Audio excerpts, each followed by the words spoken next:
importe ce que tu feras dans ce monde-là, les gens vont toujours critiquer. Coucou tout le monde, bienvenue sur ma page YouTube. Moi c'est Iman Drago et aujourd'hui on parle des complexes, de la confiance en soi, de l'entourage, de comment glow en 2025 et de ma petite histoire avec mes complexes.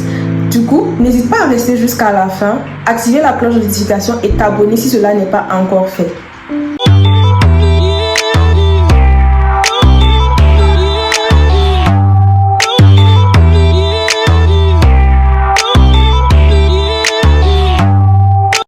Déjà, il faut savoir qu'un complexe est un trait physique ou moral, émotionnel chez quelqu'un qui le gêne par rapport aux autres.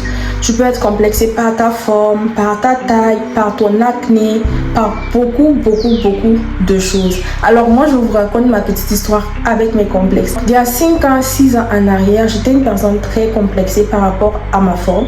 Je me trouvais très mince et cela m'amenait souvent à me rabaisser par rapport aux autres. À me dire, ah, je suis pas assez bien pour les autres, je suis trop mince. Ou quand une personne a des formes et tout, je me disais, je ne pouvais pas faire d'amitié avec certaines personnes. C'est-à-dire que je me rabaissais par rapport aux autres, je me trouvais moins belle, j'étais très complexée. Il y avait aussi ce que les gens disaient.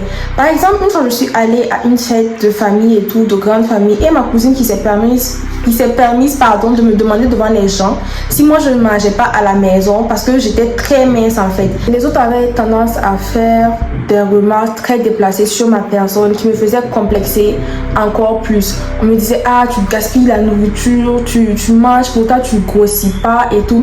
Et ça m'a plongée dans ma bulle. Je me retrouvais la nuit à pleurer seule, à me sentir mal pendant que les gens dormaient. Moi, je passais mon temps à pleurer, à détester ma forme en fait. J'étais amenée à manger, par exemple, des céréales et tout, parce que je voulais grossir et tout. Et ça ne servait strictement à rien si je n'apprenais pas vraiment à m'aimer. Donc je suis passée par cette période-là et je vais vous expliquer comment j'ai fait pour me relever par rapport à ça. Donc déjà, il y a l'entourage. Il ne faut pas t'entourer des personnes qui ne font pas en sorte de te valoriser. Par exemple, moi, je n'ai jamais à dire à mes proches, waouh, tu es très belle, à les complimenter en fait. J'essaie de faire ressortir le meilleur d'eux afin qu'ils se sentent beaux, belles et très valorisés. Même si il faut faire en sorte de valoriser l'autre et de le mettre en confiance. Tu comprends ça quand tu es passé par une phase de complexe et autres. Ne vous entourez pas des personnes qui ne sont pas capables de vous complimenter ou de vous dire un mot gentil tout le temps. C'est eux, ils sont là. Ah, tu as grossi. Ah, tu as maigri. Ah, tu as des boutons et tout. En fait, vous ne savez pas comment l'impact de vos mots agissent sur les autres. Donc du coup, si vous ne pouvez pas dire des choses gentilles, c'est mieux de vous taire. Parce que à force de parler, de faire les remarques sur les autres et tout, vous ne faites qu'augmenter leur complexe. Et moi, je veux vous dire, ces gens-là qui sont là tout le temps à vous rabaisser, qui ne peuvent pas vous faire un seul compliment gentil et tout là, c'est ces gens-là qui complexent le plus parce qu'ils cherchent à faire en sorte que les autres se sentent de la même manière qu'eux. Et il y a aussi le jugement selon la classe sociale.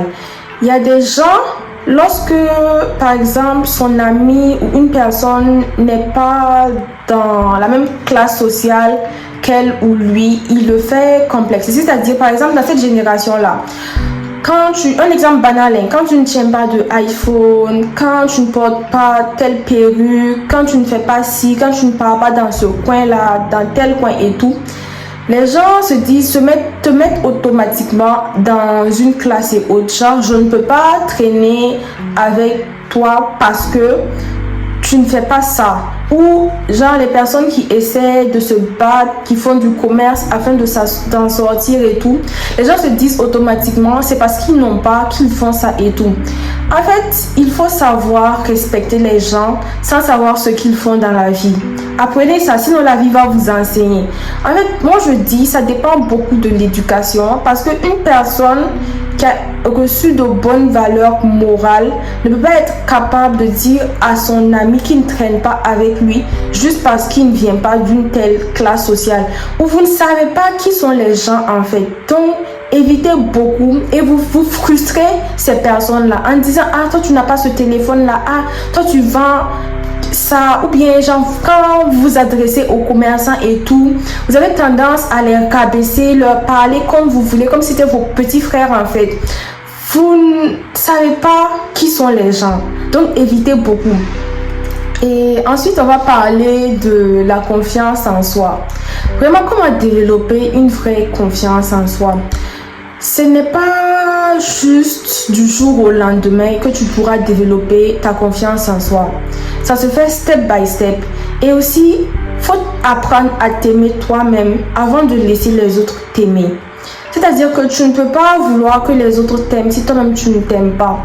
Tu peux faire en sorte de te valoriser, de t'entourer des bonnes personnes, d'avoir de bonnes pensées, de ne pas être dans ta bulle.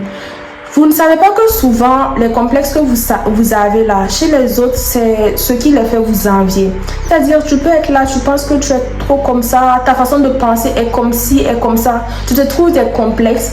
Pourtant, les autres là, ils sont là, ils t'envient juste à cause de ça. Il faut faire un travail sur des années et t'entourer de personnes qui te valorisent vraiment. Tu ne peux pas vouloir quitter tes complexes et être avec un entourage qui tout le temps te fait des remarques sur tes fameux complexes. C'est-à-dire, choisissez bien vos entourages. Et moi, ce qui m'a beaucoup aidé, c'est que ma famille a toujours été là pour moi. Ils ont toujours fait en sorte de me valoriser, de me faire sentir bien dans ma peau. Et c'est ce qui compte le plus en fait. Moi, je n'ai jamais eu aucun souci à complimenter une amie, un ami, une connaissance. Je réponds souvent aux stories des gens que je ne connais même pas sur ça. Je dis waouh, tu es très belle et tout, tu es très bien habillée et tout. Ça ne vous coûte rien de complimenter les autres si cela peut les faire avoir confiance en eux. On passe maintenant au glow de 2025. C'est-à-dire comment glow et tout. Moi, je vous conseille de faire un vision board. C'est-à-dire comment tu te vois une année après, c'est-à-dire tes objectifs, tes ambitions, ce que tu veux, comment tu veux devenir et tout.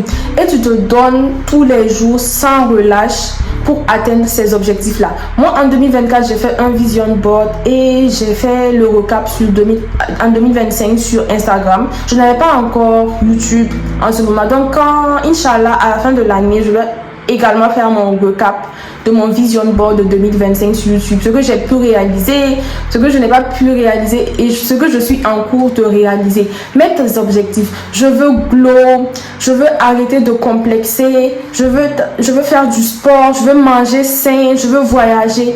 Mets tout ceci dedans et tous les jours quand tu te lèves, tu te mets en tête, j'ai quelque chose à réaliser pour atteindre mon vision board de 2025. Et c'est une mentalité en fait. Tu ne peux pas dire que tu veux glow et tout en faisant rien, en faisant tous les jours les mêmes choses, en pensant tous les jours de la même façon. C'est impossible. Et en fait, je me rends compte, désolé, il y a du bruit en haut. En fait, je me rends compte que lorsque tu prends en considération ce que les gens disent de toi là, tu finis par penser que c'est vrai. Les gens ne diront jamais quelque chose de positif sur vous. Tu fais de bonnes choses, tu fais de mauvaises choses, tu essaies de changer, tu essaies d'évoluer. Tout le temps, ils trouveront quelque chose à dire. Donc, vis pour toi. Ne fais que vivre pour toi. En fait, essaie d'être égoïste parce que c'est pas mauvais d'être égoïste. Parce que en te concentrant sur toi, en étant proche de toi-même, en te connaissant toi-même et en pensant que toi là, tu seras amené à avoir une mentalité vraiment high. Donc du coup, arrête d'écouter ce que les gens disent et vis pour toi. Fais qu'écouter ce que les gens disent là. Tu ne fais que te mettre en retard parce que peu importe ce que tu feras dans ce monde-là, les gens vont toujours critiquer. Tu as envie de créer TikTok, lance-toi. Tu as envie d'évoluer dans un business, lance-toi. Tu as envie d'approcher une personne, de lui dire « Ah, tu es jolie et tout, j'aimerais collaborer avec toi. Ah, moi je suis dans ce secteur et tout. » Fais-le. Parce que demain, quand tu vas réussir et tout, c'est les mêmes personnes qui trouvaient des complexes, qui te disaient ah tu es comme ci, tu es comme ça, c'est les mêmes personnes encore qui vont venir se rapprocher de toi parce que tu es arrivé à un certain niveau. Mais si tu écoutes ces personnes là, tu penses que tu seras à ce niveau là. De toute façon là, peu importe ce que tu feras, les gens critiqueront toujours. Donc vis pour toi et ta famille et soyez proches de vos proches. aimez-vous et laissez ceux qui ne vous aiment pas. Et peu importe les remarques qu'on vous fait, les critiques, tout ce que, à part les critiques constructives, moi je ne prends pas de critiques. Oui, je suis comme ça. C'est-à-dire que si tu n'es pas capable de faire une critique qui va me permettre de m'améliorer, d'être meilleur demain, ne me fais pas de critique. J'ai l'habitude de dire, si tu n'es pas capable de dire quelque chose de bon, ne dis rien. Donc du coup, j'ai fini. On se retrouve dimanche prochain pour une nouvelle vidéo. On est pendant le mois de jeûne chez nous. Et bon Ramadan à vous et bon carême aux chrétiens. J'espère que ça se passe bien. Et je pense tourner une vidéo ce week-end parce que j'invite mes copines à faire un jeûne collectif. Et on va tourner une vidéo ensemble. Du coup, on se retrouve très prochainement pour une nouvelle vidéo. Et j'espère que la vidéo vous aura plu. N'hésite pas à t'abonner, liker, partager. Et surtout, active la cloche de notification pour être au courant dès que je poste une vidéo.